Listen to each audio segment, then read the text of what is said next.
अप्रत्याशित रूप से हरियाणा में लगातार तीसरी बार हैट्रिक लगाने वाली बीजेपी इस बार हरियाणा में सीएम फेस किसे चुनेगी? जीत हार के बाद अब सबसे ज्यादा चर्चा इस मुद्दे पर हो रही है। सीएम का चेहरा तय करने के लिए बीजेपी के शीर्ष कमान में दिल्ली से लेकर हरियाणा तक दम पर दम बड़ी बैठकों का दौर जारी है।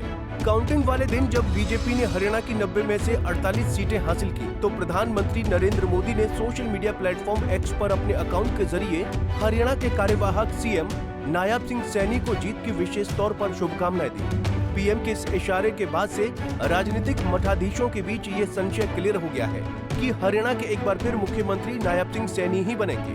लेकिन अब जब काउंटिंग के कई घंटे बीत चुके हैं, तब तक अभी भी बीजेपी ने हरियाणा के लिए अपने सीएम फेस का ऐलान नहीं किया है। ऊपर से बीजेपी में अभी भी कई हाई लेवल बैठकों का दौर लगातार जारी है। तो ऐसे में अब क्या समझा जाए? क्या ये समझा जाए कि नायब सिंह सैनी को रास्ते से हटाने की कवायद जारी है? क्योंकि अभी कुछ ही वक्त पहले काउंटिंग के बाद नायब सिंह सैनी ने प्रधानमंत्री नरेंद्र मोदी से मुलाकात की है। इस मुलाकात का क्या मतलब निकाला जाए? जाहिर है पीएम से मिलने के बाद नायब सिंह सैनी के चेहरे पर चिंता की लकीरें साफ महसूस की जा सकती हैं। हालांकि ये अलग बात है कि वो उनकी जुबान से नहीं जाहिर हो रही हैं।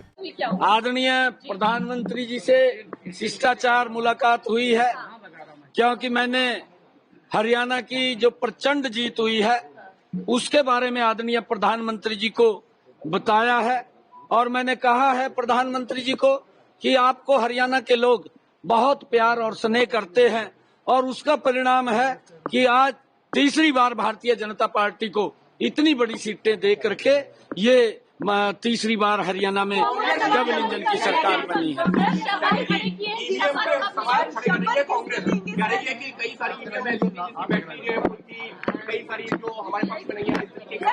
देखिए, इसके बारे में मुझे नहीं मालूम है, मेरे को नहीं देखिए, मेरी जो ड्यूटी थी मैंने वो पूरी की है। ये हमारा पार्लियामेंट्री बोर्ड तय करेगा।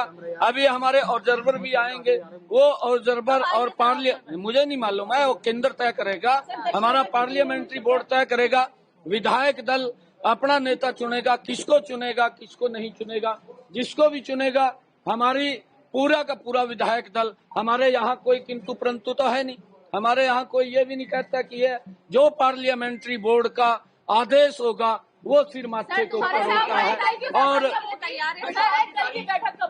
वो मैंने कहा है कि केंद्र तय करेगा। हमारे ऑब्जर्वर आएंगे, ऑब्जर्वर उसको जो आएंगे वो तय करेंगे। और जब दायित्व संभालने के लिए तैयार है, जिम्मेदारी नहीं, देखिए मैंने कहा है कि हमारा पार्लियामेंट्री बोर्ड इस बात को तय करता है, और पार्लियामेंट्री बोर्ड का फैसला वो अंतिम फैसला है। जो भी फैसला उनका होगा। पीएम से मिलने के बाद नायब सिंह सैनी ने बीजेपी के राष्ट्रीय अध्यक्ष जेपी नड्डा से भी मुलाकात की है। खैर, सीएम कौन होगा इस पर हम प्रमाणित रूप से अभी मुहर नहीं लगा सकते हैं, लेकिन इस सवाल के जवाब में कुछ राजनीतिक जानकारों का मानना है कि नायब सिंह सैनी ही एक बार फिर से हरियाणा की बागडोर संभालने वाले हैं। जानकारी के मुताबिक आगामी 12 अक्टूबर को नायब सिंह सैनी एक बार फिर हरियाणा के मुख्यमंत्री पद की शपथ ले सकते हैं। हरियाणा की नई सरकार के गठन को लेकर चंडीगढ़ से दिल्ली तक चल रही बीजेपी की तेज विशेष तैयारी दरअसल कुछ और ही बयां कर रही है। जानकारों का मानना है कि बीजेपी के प्रभारी धर्मेंद्र प्रधान और सह प्रभारी विप्लव कुमार देव की हरियाणा के पूर्व सीएम और बीजेपी के दिग्गज लीडर मनोहर लाल के आवास पर चल रही बैठक में आगामी सरकार के मंत्रियों का निर्धारण किया जा रहा है। कौन मंत्री होगा, कौन मंत्री नहीं होगा, दम पर दम हो रही बीजेपी की इन बैठकों में अभी इस वक्त इस बात का फैसला किया जा रहा है, न कि सीएम फेस को लेकर विचार विमर्श किया जा रहा है। क्योंकि सीएम फेस पहले से ही क्लियर है और वो फेस नायब सिंह सैनी का है। आपको याद होगा कि हरियाणा में बीजेपी के चुनावी कैंपेन में केंद्रीय गृह मंत्री और बीजेपी के चाणक्य माने जाने वाले अमित शाह ने भरी चुनावी सभा में ये अले ऐलान कहा था कि बीजेपी हरियाणा में सीएम नायब सिंह सैनी के नेतृत्व में मौजूदा विधानसभा चुनाव लड़ रही है। मतलब बीजेपी के शीर्ष कमान ने ये उसी वक्त तय कर लिया था कि अगर हरियाणा में तीसरी बार बीजेपी जीतती है तो सीएम नायब सिंह सैनी को ही बनाया जाएगा। इतना ही नहीं, जब बीजेपी के चुनावी कैंपेन में चार चांद लगाने के लिए प्रधानमंत्री नरेंद्र मोदी ने हरियाणा में चुनावी रैली की, तो उन्होंने भी इशारों में ये क्लियर कर दिया था कि सीएम का चेहरा नायब सिंह सैनी ही है। तो अब ऐसे में एक सवाल जरूर मायने रखता है कि हरियाणा बीजेपी के सीनियर लीडर और राज्य के पूर्व गृह मंत्री अनिल विज की चाह का क्या होगा, जो बार बार खुद ही मुख्यमंत्री का पद मांग रहे हैं। खैर बीजेपी इस बार हरियाणा में बहुमत के आंकड़े को पार करके तसल्ली से बैठी है। अगर कोई भी लीडर उससे बागी होता है तो शायद उसे कोई खासा दिक्कत नहीं होने वाली।